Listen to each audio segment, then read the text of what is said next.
السلام عليكم ورحمة الله وبركاته. بسم الله الرحمن الرحيم. الحمد لله رب العالمين، وصلى الله وسلم وبارك على نبينا Muhammad وعلى آله وصحبه أجمعين. بإذن today we'll be speaking about an interesting topic, and that is with regards to business and entrepreneurship.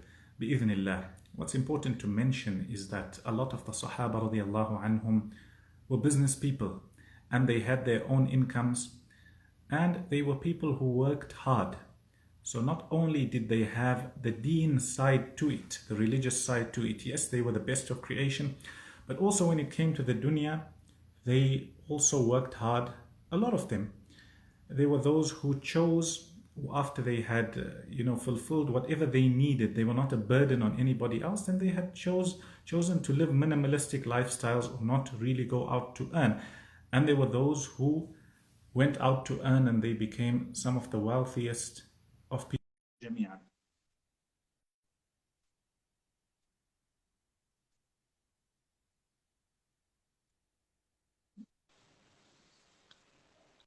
Assalamu alaikum.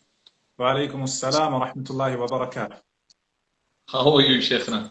Alhamdulillah, how are you? I hope you're well.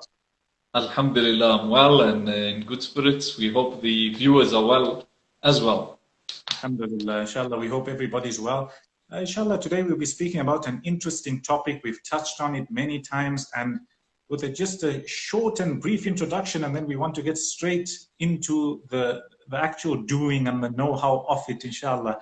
Basically, when it comes to business, entrepreneurship, etc., when we look at the lives of the Sahaba radiallahu anhum, a lot of them were businessmen. Yes, they were the best of people when it came to the deen, but also when it came to the dunya. The difference was their lives and their goal was not this world or wealth. Rather, it was to use it to do good deeds and attain the akhirah.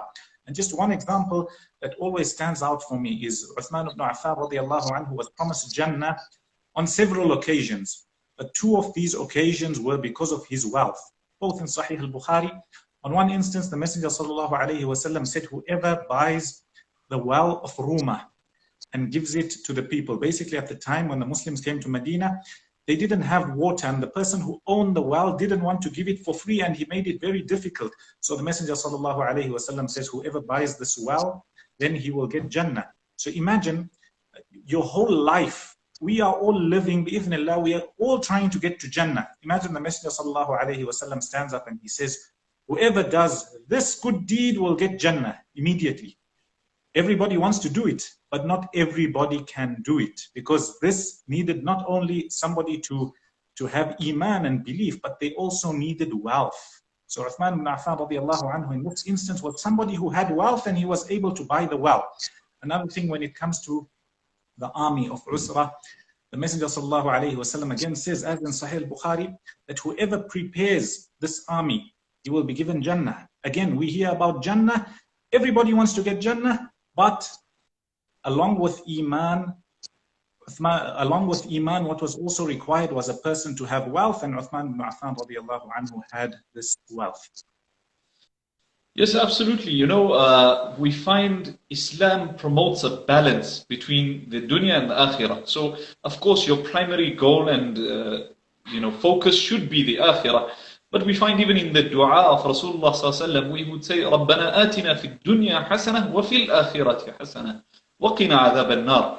So, if we take that into proportion, that dua, you could literally see that two parts of it is to do with the akhirah, and one part has to do with the dunya. So, I'm not saying that that's the proportion that you should divide your life into, but there is وَلَا تَنْسَ نَصِيبَكَ مِنَ الدُّنْيا. Don't forget your portion from the dunya. So survive, live, trade, do something for yourself, build in this dunya, as well as and especially as you coined it, for the akhirah. You use this dunya for the akhirah, and that's something that is a powerful tool that can be utilized in order to achieve and attain goodness.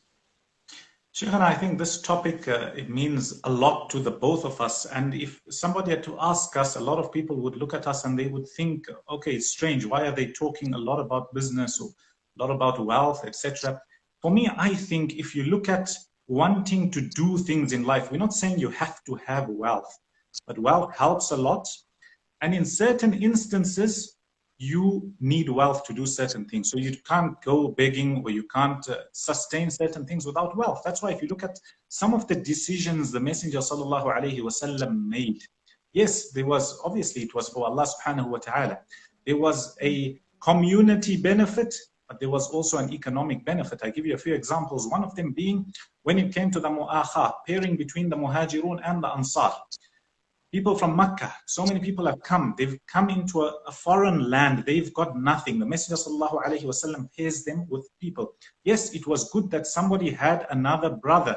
They could live together, you know, they could help one another. Also, when it came to the wealth, they shared in the wealth. And if you think of it economically, if you bring people who have nothing to a certain place and they not doing anything, obviously they're going to be in need, they're going to be suffering. So economically, this helped them when it came to, you know, earning. Yes, they would also help in the fields and they would do certain things. Also, when it comes to the Sahaba radiallahu anhum, the Khulafa, Abu Bakr as-Siddiq, Umar radiallahu anhu, Ali, and Uthman radiallahu anhum jami'an, we find a lot of decisions were also economic decisions that were made when the Islamic empire spread. So Umar radiallahu anhu, he made the diwan where he collected the names of everybody.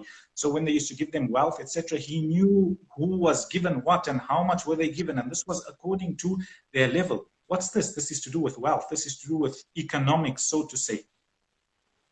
Yes, you know, Rasulullah ﷺ would make this dua, Allahumma kfini bihalalika an haramik. That, you know, suffice me with the halal, a way that keeps me away from the haram, which is meaning it's enough for me such that I don't need to engage in haram. وَأَغْنِنِي بِفَضْلِكَ عَمَّنْ سِوَاكَ. And, you know, empower me or make me independent with your favor from those who are besides you, anyone besides you.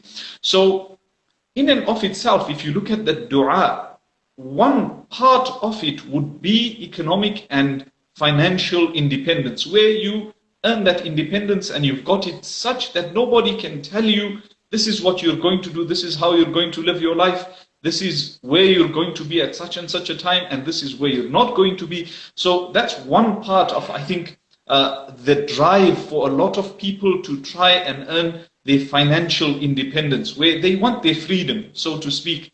They want to be able to decide for themselves how to allocate and apportion their time, etc. And I found this very interesting because, you know, based on personal experiences, etc. as well, you find yourself in situations where you're employed, and it's very different to when you're an employer. You're now a lot more free, so to speak, to now decide and you know, apportion things, put things in place, and mechanisms, systems, such that your time is freed up for other, you know, useful and beneficial projects, etc. Shaykhana, after speaking a little bit about how this is actually encouraged in Islam, as long as somebody is not doing something haram, something permissible, and with the correct intention, it can become a good deed. We move on to the topic of living in the world we live in today, with those who follow, for example, some of the economic difficulties, for example, 2008 in a lot of countries, currently with the pandemic, etc. We find a lot of people who have been put off work, a lot of people who may have had savings or retirement that as they worked in their job, they had given so much money, but now this money is, they're unable to return it to them later on. And I think it's something important to speak about because it affects everybody somehow or another. If you're watching this, you probably own your own business, or you work in somebody's business, or you will eventually get to that stage. It's one of the two. And I think this teaches us the importance, especially in the world we're living in today. Yes, it's not easy. It does require a lot of work, and it does require dedication. But it teaches us that we should have, as they term it, more than one stream of income. Imagine you on a job and everything is going well, and all of a sudden you need to be laid off. All of a sudden you know, they tell you your services are no longer required. Sometimes in the world we live in, not only when it comes to wealth, but things in general, when things are going well, we never ever think about the rainy day, or we never ever think about when things are not going to do well. And the sunnah of Allah subhanahu wa ta'ala, he has decreed that nothing just goes, well for everybody, except who he wishes. But there has to be that up and that down. So I think that's a very important topic to speak about, that yes, you may have a good job, you may have good wealth. Okay, let's say you earning. Don't just blow your money or waste your money. Think about putting your money somewhere where it can give you more money, because there may come a time where you need that money. The system is designed such that we go to universities in order to learn crafts and jobs that fit into another person's dream. Most of the, or a lot, I won't say most, but a lot of the degrees that are out there to do with business, to do with, management of business, etc., it's to put you into a slot of another person's dream that will help him build his dream. And that leaves that person with absolutely no idea as to what he's going to do when he's retired or laid off. So what they do, they realize that this is a problem. So what did they do? At some point, they made something called a pension. So now you contribute towards your pension, right? Now, we've seen these pension schemes, which in and of themselves has nothing to do with the person, but is actually benefiting the people who are controlling these schemes, because a lot of money is being poured and they know into that pot, and there's a very small hole that is literally, there's a few pennies leaking out of. So they have time to grow that wealth, benefit from it, enjoy it, and unfortunately at times even usurp it entirely. Now, this is not speaking for all systems and all pension systems, but I've seen a lot of these that are really a serious problem. Like, for example, I'll give you a simple example. Those who have been contributing in some countries of the world, they've been contributing for their entire lives. The currency that they gave in 1970 or 1980 was worth something. It was worth a tremendous value. And the proof of that is they bought their houses for $20,000, $30,000. Today, that same house is worth $300,000, $400,000. So yes, there may have been a growing of the economy entirely, etc. But at the same time, there was a huge devaluing of the currency altogether. So they instead of their contributions being grown, so to speak, it was actually devalued. So if that person, now my point is that if that person had to take exactly what you were saying, take that money, invest it in something that would, provide a small stream of income, that would have probably grown much bigger in that 30 years than their pension ever would have. So I think we can encourage people, of course, where people have to pay their taxes, it goes towards pensions. We're not discouraging them from paying that which is obligated by the law. But in addition to this, think out of the box, save some away for a rainy day and put it into some investment that will provide you with a small income, and then diversify, not only one, but several different streams of income, like you said. So if one stops, you've still got another one there. Something interesting, I was speaking to one of the family members, and he was saying last year we were sitting and talking, and he said that, I laugh at people who tell me that I'm investing money here and I'm getting 5% or 7% or 10%. Then he was doing the maths with me, and he says that if you go into buying and selling, buy from outside, import your goods, you can get 30, 50, 100%, even more at times. And this is by no means a far shot or a long shot. So I think that's important. So basically, if you are somebody who is in a job where you comfortable, you like it, we're not saying leave your job, we're not saying do something irrational. What we're saying is that there may come a day where your services are not needed. There may come a day where the whole currency changes. And as we know, the current economic system we have, as you know, in fiqh, there's madhab. So you've got Hanafi madhab, Maliki madhab, etc. In economics, there's madhabs, or there's schools, so to say. You've got Austrian economics, you've got Keynesian economics, people who follow John Maynard Keynes, etc. it's important to read and just have a brief idea about this. And basically, they believe a lot in where there's the economy should be stimulated by a central authority. And as we know that in and of itself, yes, there's been benefits, but it leads to the devaluing of money. So you might have $100 today, but after a year or 10 years, today you might be able to buy 10 loaves of bread. After 3 years, you might only be able to buy 5. It's the same number. So that's also important to remember. So for those in a job, we're not saying leave your job. We're saying start thinking of what may happen. People in 2008 who thought nothing would happen, they lost everything. They lost their jobs, and in turn, because they were on credit, they lost their houses, their cars, etc. Also, something similar we're living in currently with the global pandemic. People are scared to spend, and the money, they call it the velocity of money.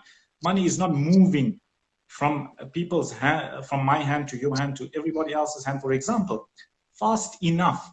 So this stimulus, the money that's been printed, yes, it's been printed, or they send you your paycheck, etc. However, later on, you would find that, as happens all the time throughout history, inflation eventually takes over, because now, you know, I always heard about inflation and how when the prices go up, because there's a lot of money chasing a few goods. And if you think about it and you look into it, you would find that, yes, that's common sense. It makes sense, because let's say I've got this phone here. This is, we've got 10 phones, and somebody is paying the minute the price, or the minute you have money and everybody else has money.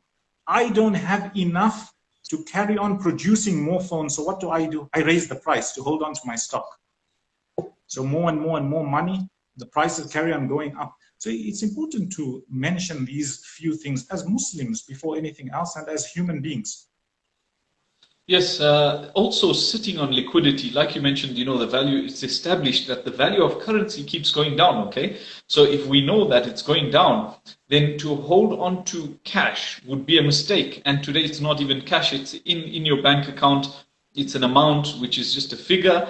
To hold on to that would be a mistake, because especially over the long term, because you're just devaluing that for nothing, for no reason, letting it devalue. So rather than that, invest in gold and silver, invest in some business idea, let it, you know, grow, even though that may be a small percentage over the cumulative, you know, the cumulative effect over the X number of years would be excellent. You'd rather be sitting with product than sitting with cash or liquidity. Yes, over the long term, I mean, cash will lose its value generally. And also when it comes to, at least if you don't lose money, you want to have the same value. So it's important to mention that. Again, when we look in the world we live in today, if we go into a bit more the doing part of it, there's a lot of people following, mashallah. You would find that, let's say you want to do something, you've got the internet, you've got a tool where you can reach so many people in the world. You can run an online business. You can be, I don't know, an influencer, as long as it's halal. You can be whatever it has to be. There's so much opportunity out there. Sometimes just sharing what you are passionate about, you can eventually build a business off that. I think for people following, especially if you're young, you know what, try it out. We're not saying do anything haram or anything silly. We're saying you're already on social media. You will have to go at some time or another to get some wealth, especially if you're younger and you're able to understand how social media works, how, example, influencer marketing works, etc., etc., etc. Try your luck. You know, you might just be onto something, and it will help you in the long term, bi'idhnillah. You know, there's no harm in trying. You would regret if you didn't try when you had the opportunity. Then later on, you might get busy. Yes, wallahi, and as it is, people are spending so much time on their phones, on social media, they're building their followership, you know, etc. So if you're doing it, you're passionate about it, why not use that platform to grow financially, to grow in some way? It would be lovely, you know, to be doing something productive on your phone. You know, many times you find scholars telling people that don't engage too much on social media because it's detrimental for you. But then what alternative have you given them? So this alternative is brilliant, which is to say, carry on, you know, build what you're doing as long as it's halal. but make it productive such that you're not wasting time for no reason. You've got something of value at the end of the day. Your time invested was worth it. So I really like that idea and encouragement from you, you know, to the youth especially. You know, there's so much value on the internet. There's so many good things, good articles, good tweets. I found, for me, my favorite app, I think, is Twitter. So much so I was telling somebody the other day, I said that eventually what they should do in university thesis, etc. I said a lot of new knowledge is on Twitter. It's not in any books. You will eventually have to quote somebody's tweet, I think, because you can't wait for that. 10 years later, it might get into a book. And you know, the academic way of doing things, yes, it may have its benefits, but it also has its flaws and its problems. And I think it's important for us to make use of the resources we have. I'll tell you a personal experience of myself. I told you in the last about 3 or 4 years, 3 years roughly, I changed my whole environment. I feel like I'm talking about my online environment. I went from a place of where people were, it was a place of scarcity. People were not giving, so to say. People were not feeling that, you know what, somebody else can do well with my advice without me losing anything. So many times we don't want to tell other people that, you know what, you can do this, or this is a good idea, because we feel that it will be harmful for us, or we will lose. And, you know, I changed my environment. I followed different people. And I found that from that, my mind and my thinking started changing. And there's so much benefit out there. You know, you can take benefit, and then you also get to doing what you need to do. You know, what would you say would be simple ideas for people to engage in? You know, perhaps we can be a bit more specific here, where they can engage in these ideas simply online. Start an online, you know, trading app, for example, get into trading, or what kind of ideas would they be able to engage in order to build themselves into it, to learn from the whole process, etc., as a start?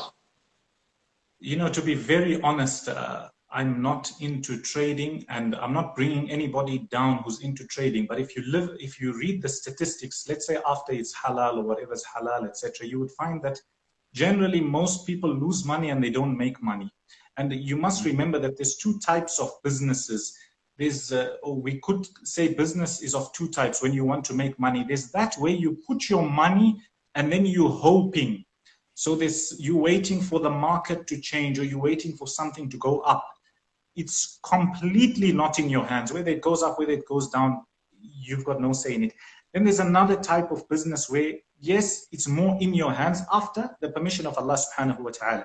That's more buying and selling. That's more where you can give something of value. Remember, if you're just trading and that, again, I'm not bringing anybody down, but if you have some money, I wouldn't, personally, I may be wrong, feel free to disagree with me, but I wouldn't really advise you to put your money into stocks or try to trade, I don't know, Forex, even if you found a halal version of it.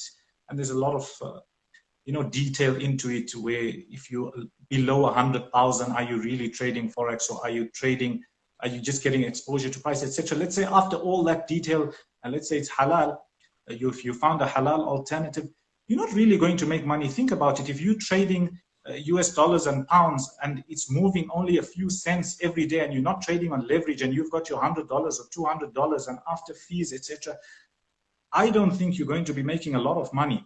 But if you come now to a business, this is one of the easiest times to start your own thing. We're not telling everybody to leave what you're doing. Try something on the side.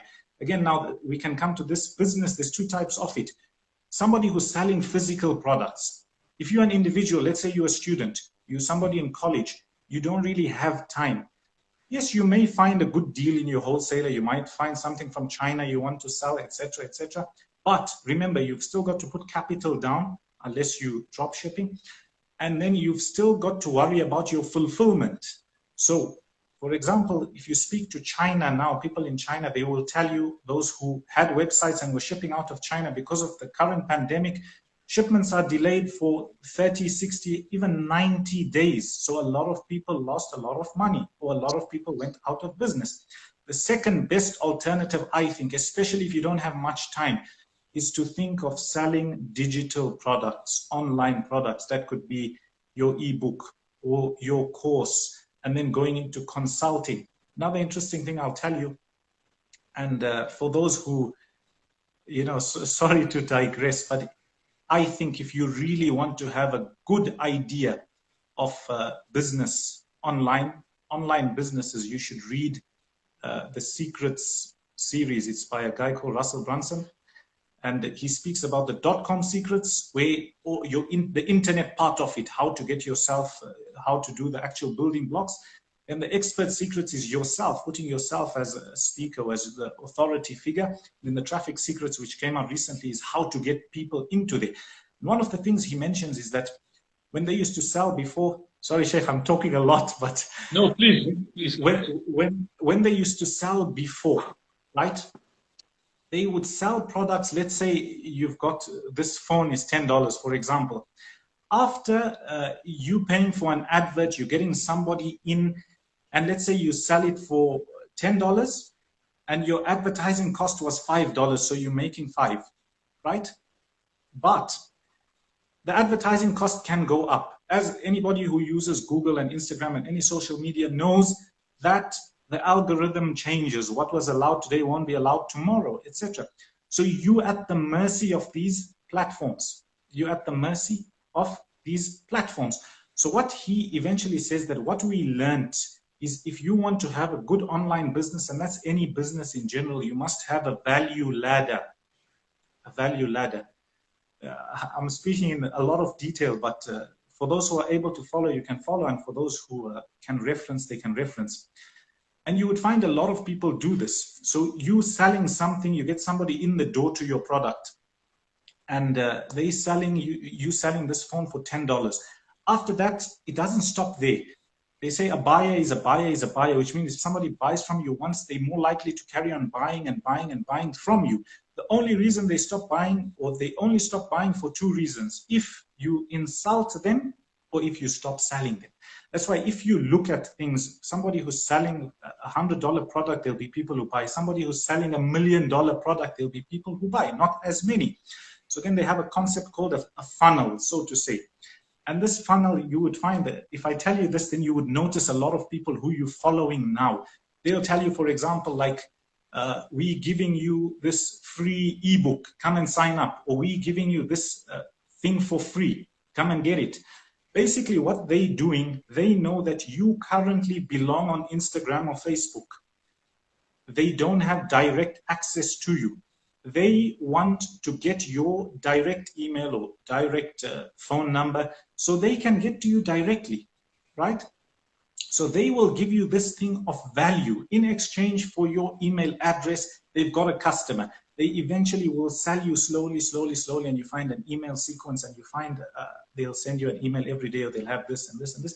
As long as it's something good, as long as it's something of benefit, as long as you're not doing something haram, you know what, go for it. As long as, in fact, if you're providing a service to people, go for it. Another thing is that roughly, they say the average of one email is $1. So if you have an email list, for example, of 100,000 people, or 1,000 people, let's start at, with the right audience, inshallah, you'll be making, for every email you send, $1,000. It's very interesting. I mean, you know, when I got into this about 3 years ago, and I read this, not only did I find the business side interesting, especially the selling digital products, I also found the fact that a da'iyah, somebody who is calling to Allah subhanahu wa ta'ala, I think there's a lot we can learn from advertising, direct response marketing, how to tell a story. You know, in the same book, he mentions how films are designed. And they say there's usually about 7 steps to them. A film or a story, usually it first starts with the character. So you get to know him a little bit, who he is, where he's from, etc., etc. This character has a dream, and then on this dream, he encounters conflict. and then they take you through the whole journey. He says, if you look at any story or any film, you would find that that's how it's written, and that's how people get you into their story. So, after you finish this live, go to some of the people you follow, people who are selling things, people who are telling you take this for free, etc. You would find, yes, you not knowing that this is marketing, and if they're doing something that is okay, that's fine. But you wouldn't know that they're trying to get you from point A to point B and eventually sell to you. I'll give you another example. So there's some guy on YouTube, if you carry on watching, you'd find that he'll say that, okay, get this for free. I don't want to say exactly because you probably know who he is. They say, get this book for free and you learn so many words. After you sign up, your email is now taken, and immediately straight after on the next page, it tells you, and you can buy this next book for $4 or $5. So think about it. How did he get you there? He offered you something for free, something you thought was valuable. 100 people who come in, eventually 1 or 2 or 3 will buy. After they buy, he then goes, they take you through their value ladder. Cutting a long story short, I've spoken a lot. My advice to anybody who's young, anybody who's got no money, especially, you've got no money, start thinking of selling digital products. There's no shipping involved. Just don't cheat the people, that's all. There's no shipping involved, and you would do the work once. You would do the work once. And inshallah, you can try it out. A lot of people asking about these books. I'll just get them 1 minute. Sheikh, you can carry on speaking to me. Yes, mashallah. No, so Sheikh is just going to get us the books. Alhamdulillah, he gave us some brilliant insight. And I think I read these books. I read them, the older books. These are the newer books. But basically, this one, he speaks about setting up your page and the funnel and explains everything what it is. This one, he then speaks about you as a person, your personality, your character, etc. And this one speaks about getting traffic. They call it traffic, getting customers, etc. And the fourth book is just like a workbook. This just came out recently or just now. And I have read the ebooks, but I also thought I'll get these. Some of these books, the references made in them. Another thing, as Muslims, sometimes when we show you these books or whatever, there may be things that you don't agree with. You've got to be mature. There'll be a lot of things in your life that you will not agree with. You know what? You leave what's against your deen or against principles, and you try your best. A lot of people like to learn from trial and error. So they don't want to actually go in and study and research before they get into something. They've seen it's halal, they see it's okay, and they move into it and see the mistakes that they make and then learn from trial and error. Now, with this, I'd just like to give them a small piece of advice, which is invest low, start small. Don't try to go too big one time, because when you invest small, you lose small. So in order to learn, you're going in there not to make a huge profit immediately. If you do, alhamdulillah. But if you don't, then at least you've lost a very small amount and you've taken away a valuable lesson. A lot of people, I find, especially I like what you said about markets and shares and trading Forex, etc. They have no idea what they're doing. They don't know it. And I'll be honest with you. Like, for example, when it comes to trading Forex, I don't know how to do it online. I don't know how to go about it. I can do it physically on a cash basis, yes, but I don't know how to do it online. Now, if I go onto these platforms and start to trade Forex without having any idea as to how to do it, or to trade shares, for example, I would do it with a very small capital injection. Why? Because I know that I'll lose small, and most likely I will lose. 99% of the time, people who have no idea what they're doing end up losing. And to me, to be honest with you, some of these people, I think, are just gambling at the end of the day. They buy something hoping that it will go up, not even really realizing the true market value, what it can be, what it should be, where they're investing at which point, whether they should be investing in stocks that will pay them dividends, or it's a stock that they should buy and then sell later on. they have absolutely no idea, and then they go into it, and unfortunately they lose a lot of money, and they're sitting with their hand, their faces in their hands. They don't know. They're regretting at the end of the day. So I love what you said about markets. Yes. My father always tells me, he says that I would never give my money to anybody else because I feel that I am the best person to invest my own money and use my own money. He said, why are you giving somebody else who you don't know what they can do and what they've got no real incentive a lot of the times to hold it. Another thing is what you mentioned is something interesting where people don't know, and this goes up and that goes down, and they're just throwing money. And just now, a few weeks ago, one of the big companies, they were completely bankrupt. They filed for bankruptcy, Hertz, and the share price went up. And that's why if you read on Twitter and you read in the news and read about Robinhood, etc., the platform, I read about how one of the youngsters, a few days ago, he took a contract in leverage, or he had leveraged his position. Basically, let's say you've only got $100, so the platform will allow you, and they'll tell you that we'll make this $100 times 100. So it's like $10,000. You can get to $1,000, $1 million. If you profit good, we share in the spoils. But if you lose all the money you must pay us.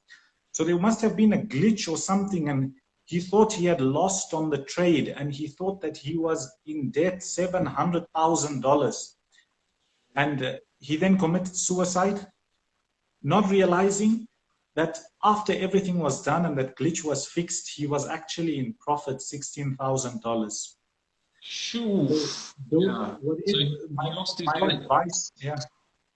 My advice to anybody who wants to get into business or wants to get into even business, only take how much you can chew, how much you can handle, how much you can cover. Don't get into debt.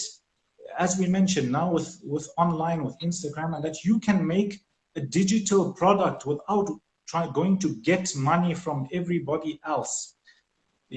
My father always tells us, again, he says that, if you're doing a deal, especially with more than one party, do that which you can cover. He said, yeah, do a bit less, but don't be one now you owe this one money and that one money and this one money and you can't pay. Always be able to cover your position. Don't take more than you can cover or chew. Yes, wallahi, that's invaluable. That's brilliant advice because, I've been in situations where you take money from someone in order to give someone else, and this guy doesn't come through. You shouldn't have spent that money, or you shouldn't have used it. You should have it with you in order to go and give back the money. Or say perhaps you're putting two people together and you try and make some money in between. This happens a lot of the time. So you cover that guy's position with your money. You should be able to do it such that you can cover the deal just in case it goes sour. So you've now taken on that risk. So if you don't have the money, you can become like in debt in no time, beyond your capacity. You've gone way out of your comfort zone. It becomes very, very difficult for you to now cover that transaction. So I fully understand what is meant by this.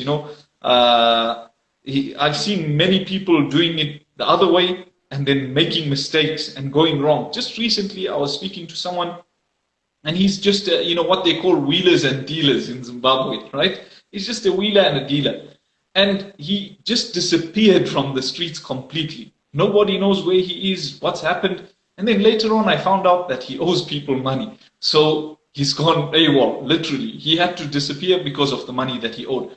He seemed to be a trustworthy person, but it's possible that, a deal went sour and he lost the money. He never really stole it, so to say, and he had no response, so he disappeared completely.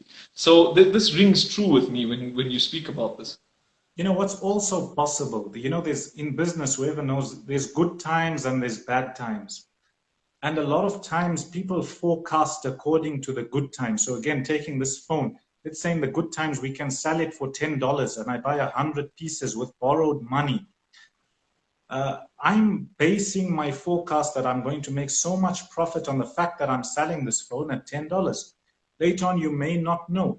that with 10 of your phones, there may be problems with it. There may be somebody else who comes and flood the markets and prices go down to $5 where you're no longer profitable and you're no longer able to sell and no longer able to cover your position.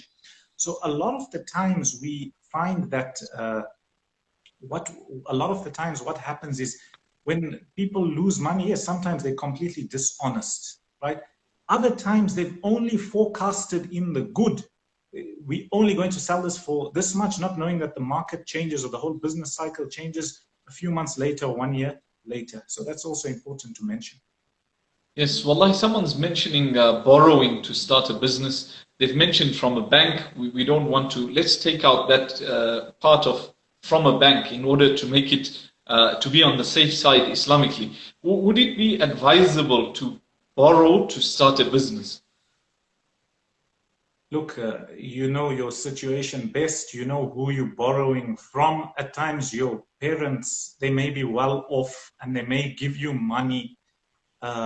Just, you know, not, they'll say they're borrowing to you, but they're actually encouraging you to do something with it. And if you lost a bit, they won't mind. So that depends. But as we mentioned before, you're living in a time where you don't need money to start a business. You need to put time and effort in.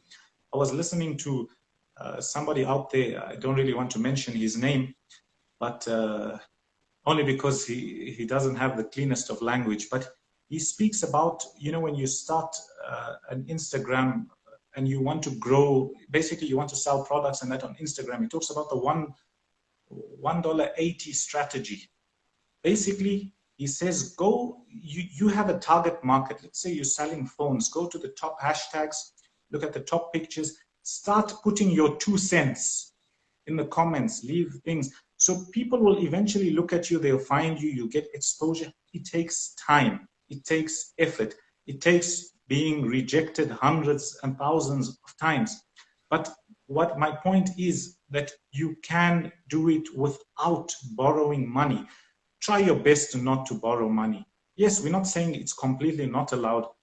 The Messenger sallallahu alaihi wasallam passed away and his dir', his armor, his armor was as collateral was left as collateral with a Jewish man because of some of the food he had taken from him. So I think it's important to mention, try your best, especially the world we're living in today, getting into debt and people, you know, I was reading that what happens if everybody pays their credit card debt off?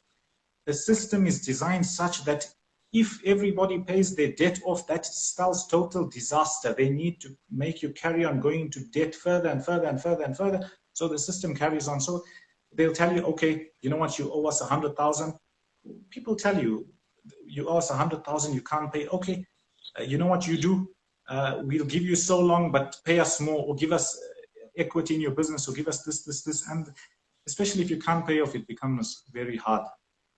Yes, the other thing is that if you're borrowing, it should be in an idea, to do with an idea that is extremely viable and you're 99% sure that this is going to work.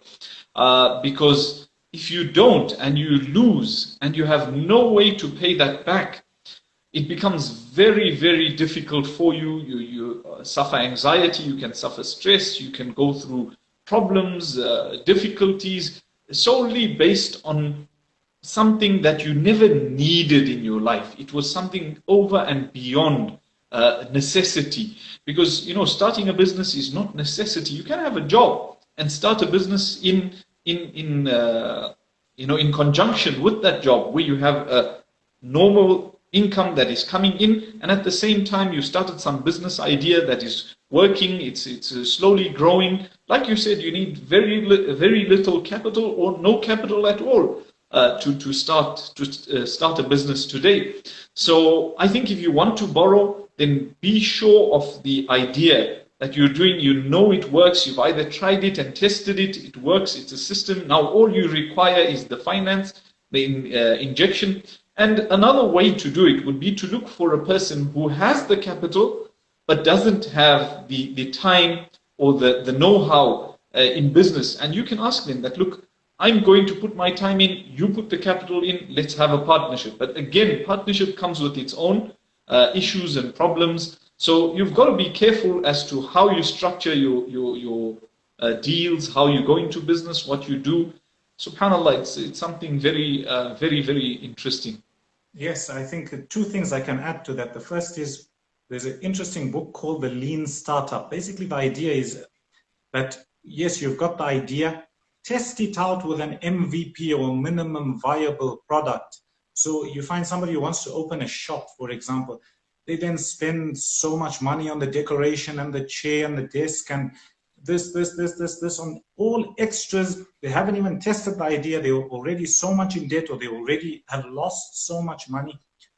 If you're able to test your idea, take it on the smallest scale possible, test it, the idea works, look further. That's what all these big companies do, regardless of halal and haram. But the idea is that we will make a minimum viable product that doesn't have all the extras or everything extra, something small, something that works, the bare bones of it. The idea is good. Then they go and ask for funding, so to say. There's companies who've made it without funding. Another important thing I could add or mention is that we spoke about learning from experience. Yes, you obviously should learn from experience and doing, but you must also benefit from those who have passed you in the same field, because that shaves a lot of time off your learning curve.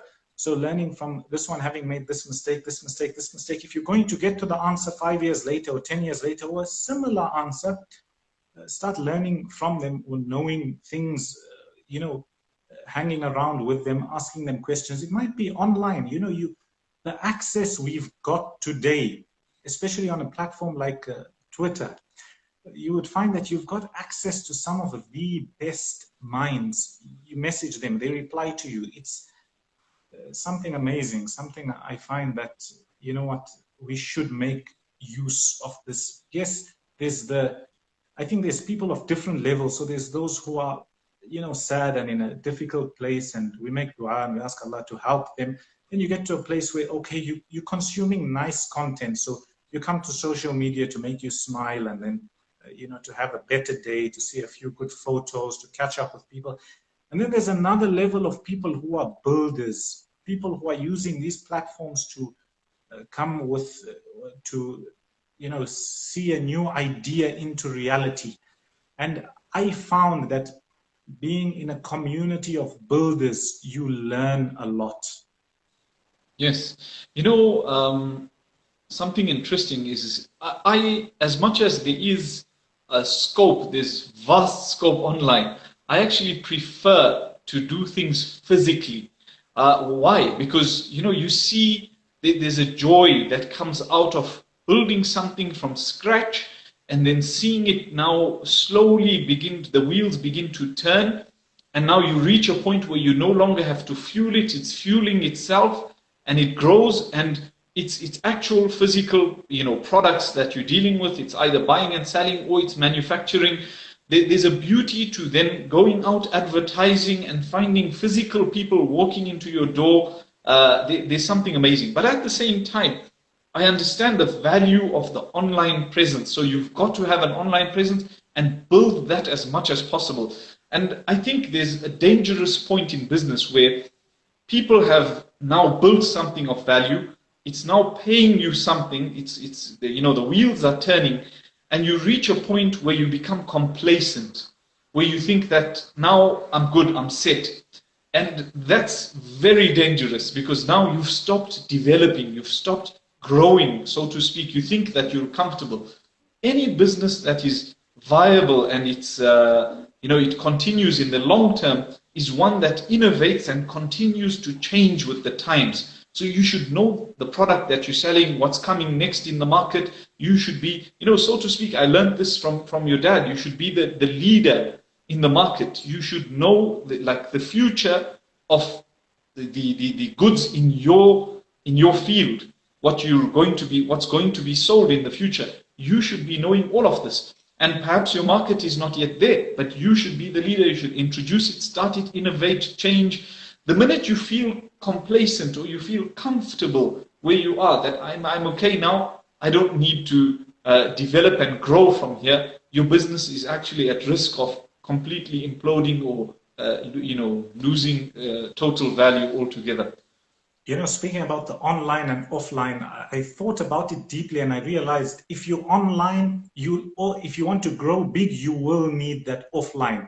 And if you're offline, you will also need to get online. So as you get bigger, they both complement one another. Another thing is, yes, it's hard work when it comes to your business. What you might see people's, fast cars, and especially those on YouTube, etc. And what you would find is that a lot of the times in the business, you don't know what goes on behind the scenes. So some of, wouldn't say the down points, but some of the things you should be prepared for. If you have a job, for example, from 9 to 5 and finished your home, your business now lives with you, literally, so to speak. It's 24/7. I think you can also relate to that. Anything goes wrong, usually, especially when you're starting off, you've got no system in place, you are the first line of defense, so to speak. This, you need to be on the phone, you need to be doing this person's things. There's a lot more stress involved, so to say.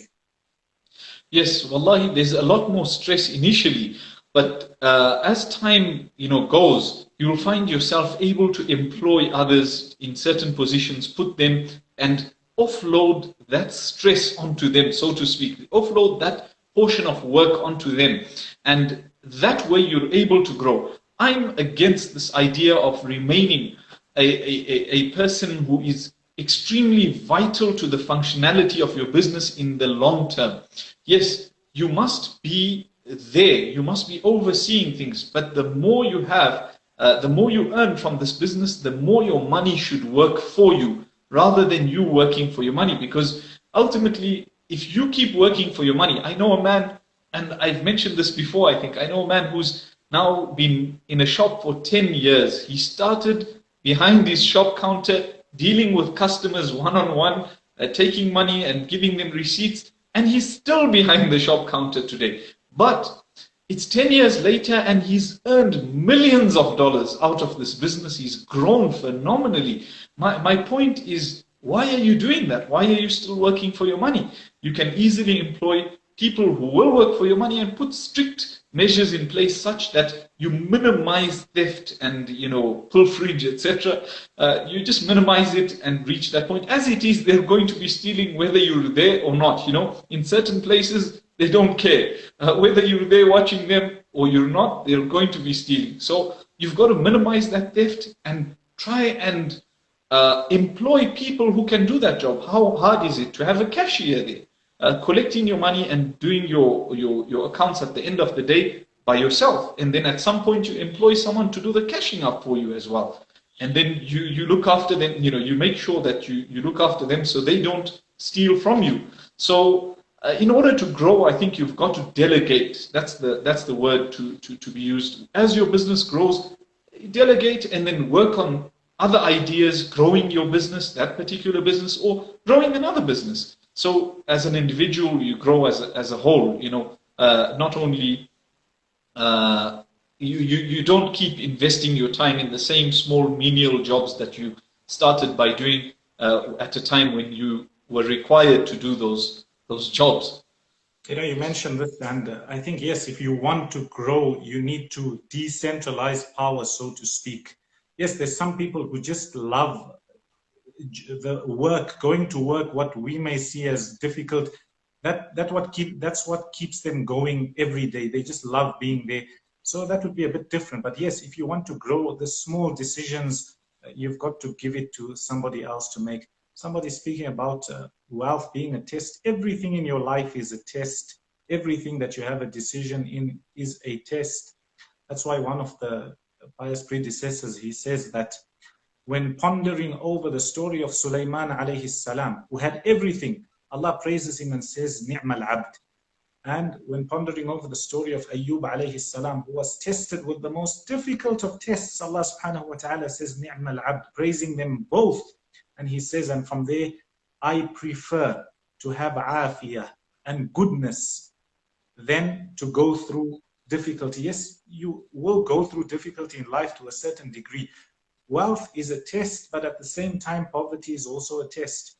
You having money or you having a business is a test, and not having it is also part of the trial. So everything is, as we mentioned before, your niyyah is important, and using your wealth as a means to attain Jannah.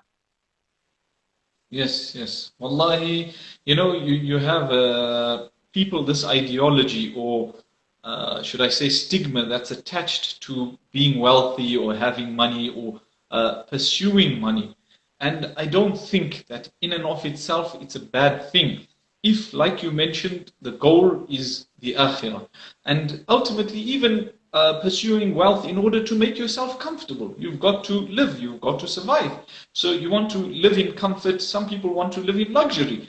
That's okay so long as it's not distracting them from the primary purpose of life, which is the worship of Allah subhanahu wa ta'ala and returning back to Allah subhanahu wa ta'ala, building for the akhirah. If people understand this, then there's nothing wrong. Like you mentioned, some of the Sahaba who are the best of creation after the Anbiya alayhimu salatu wasalam, they had wealth.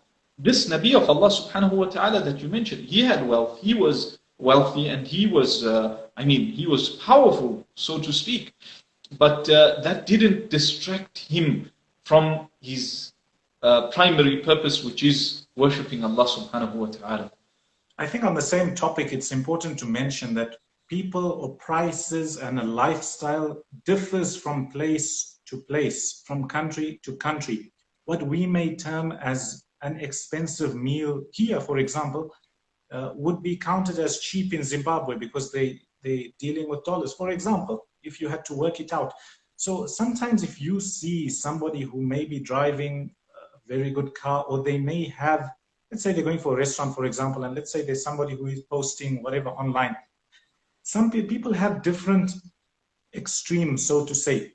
Some will tell you that, oh, how are you posting this when there's so many people who are dying, and how can you eat a meal worth $10? Well, how do you know? In that place, the cheapest meal may be $50. I once read that a certain place in Europe, the cheapest shirts are starting at $50, whereas here or elsewhere in the third world, you might find it at $3. So you've got to put that, don't judge somebody else because of something apparent you see, or the car they drive, or the way they dress. It's the judgment is with Allah. Leave Allah to judge, you don't judge.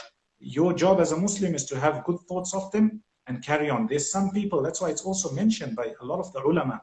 Yes, there is arrogance when it comes to wealth, but there is also a fake form of zuhd and minimalism, where people try to show that, their clothes are tatty and they don't have the best of things and they don't dress in the best of way. And it's all a show. We're not saying everybody who does it, but it's on both sides of the spectrum. So don't beat one side only and think that, oh, only this. And the other point I wanted to mention is that you can't gauge everybody according to one situation or circumstance that you may be very passionate about or that's going on in the world. You can't blame this one who might have a business and who may go on holiday and say that, how can you go on holiday when somebody else doesn't have food somewhere else in the world? Yes, we feel it. Yes, we try our best to help where we can. But a lot of the times what we don't realize, and that's one thing I didn't realize, is that a lot of business people you see, mashallah, we have good thoughts of them, and they help a lot of people. They help a lot of people. And you might look at somebody who may not be or seem religious at all in their dress, or even in some of their dealings, they may be doubtful things.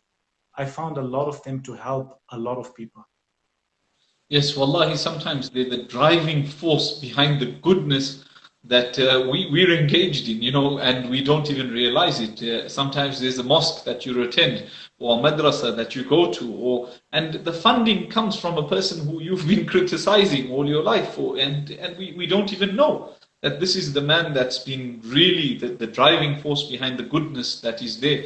So, subhanAllah, I think there's absolutely nothing wrong with having wealth or pursuing wealth, so long as we tie it to that condition of never forgetting the akhirah. There's absolutely nothing wrong with this. There's somebody saying about employers and employees. Definitely, we agree with you there that how can somebody the employer goes on holiday and they haven't even paid the employees. Yes, that's a problem. But that problem tells me I've got 25 seconds left. I think we've gone for an hour today. Yes, that is a problem, but it doesn't make all of them wrong, so to say. Shaykhana, inshallah, I think we carry on maybe this conversation another day. It will cut off in 10 seconds. Barakallahu feekum. Jazakallah khair, Shaykhana, and it was lovely chatting to you. We speak to you next week, inshallah. Inshallah, inshallah. Maybe we carry on the same topic. Yallah.